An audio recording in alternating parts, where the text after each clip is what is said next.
So we're in tap shift right now, and it really comes in handy. See, we're in first gear. We just came down this steep hill. Let's bump it up a gear. We're in second. We're going to go up this hill in second. Let's bring it into third. Now you notice where I have the bump shift lever or switch. It's out of the way. You notice I'm spinning this wheel around. I'm not getting confused with paddles.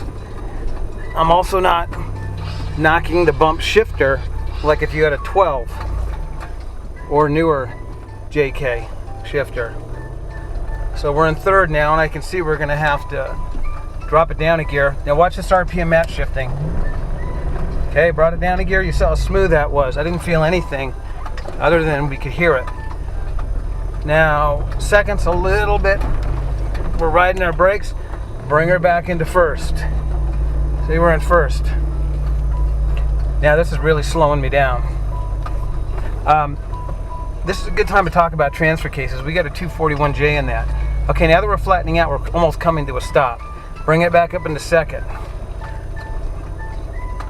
Second seems to be where I want to be.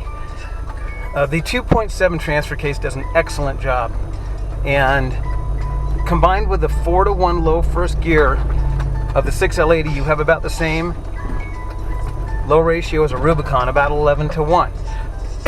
Excuse me. Any lower than that, and you're not going to get enough wheel speed up in mud, sand, and snow.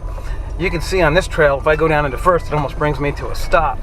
Now, with tap shift, being in the manual gate here, opens up a lot of possibilities to me. We talked about the second gear launch. We talked about limiting the top gear that it shifts into, and we'll go into more depth in some videos later on. But right now I have full control of this transmission, up and down, and I'm in the gear I want. I'm in the tap shift mode, and I've selected second. I'm going to stay in second. Now this hill coming up here, it's a pretty steep, well, relatively steep, and it's long, and I want to go up it with consistent wheel speed. Now if we had a 5-to-1 box or a 4-to-1 box, we're going to be in sixth gear going up this hill in 4 low. With this 2.7 box, this 5.3 has so much torque, watch. It's just instant. Even with this 3-to-1 or 2.7 transfer case, I'm going up this hill in second like it's not even a hill. So the 11-1 ratio is about where you want to be. Right now second gear is perfect going up this hill.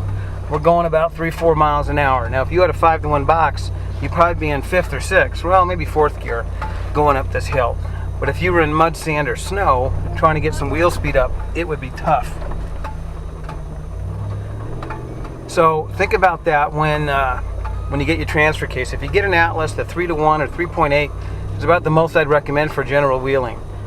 Now I'm actually going to go up into third here. See, we're in third now. This 5.3 has so much torque it doesn't care about this mountain.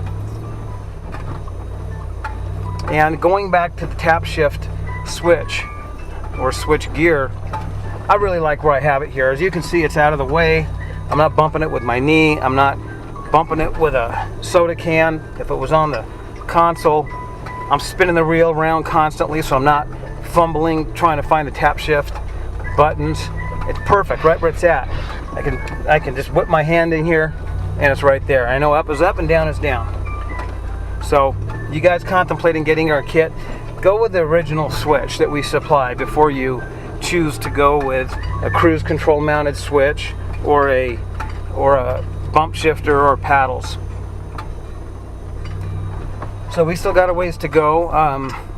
When we get to Good Springs, if you ever get there, there's a really neat saloon like I mentioned, the Pioneer Saloon. There's the Clark Gable room that has a lot of the memorabilia. Okay, now we're going down. I'm going to upshift. Let's go to fourth. Let's try fourth. Yeah, fourth feels pretty good. Maybe a little bit fast. Now I actually upshifted to fifth. Let's bring it down to fourth again. Perfect. You can feel the engines. There's power band right there. It's not revving too much. It's not revving too little. And this road's a little bit bumpy. So one of the things about transfer case selection is not only the gear ratio, but what do you need? And what I mean by that is running trails like this, you don't need an Atlas because they're relatively straight. There's some turns. if you were to go to Jerome, let's say in Arizona, and it was switchbacks the entire way, having the ability to release the front axle and go into two-wheel drive low is great, because you can see we need this low ratio to pull this grade. But at the same time, if you're turning left right, the steering's binding up because you're in four-wheel drive. So the Atlas will allow you to release that front axle and use the low ratio in a two low. If you're in snow or even snow in general, you want front-wheel drive so you can release the rear with the Atlas. You can't do that with the stock transfer case. Something else you can't do with the stock transfer case is you can't select which axle you want and lockers in Rubicons, which means when you activate the locker switch, and there's only one switch on a Rubicon, the rear locker is going to kick in. You have to be in four low, you have to be below 18 miles an hour. Then the second press activates the front locker. You can't lock the front locker without the rear. Okay, now I'm riding the brakes. I need to bring this sucker down.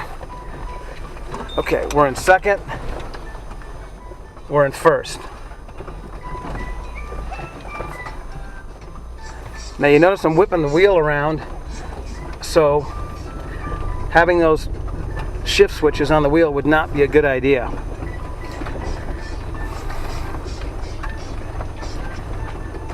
Bring it down.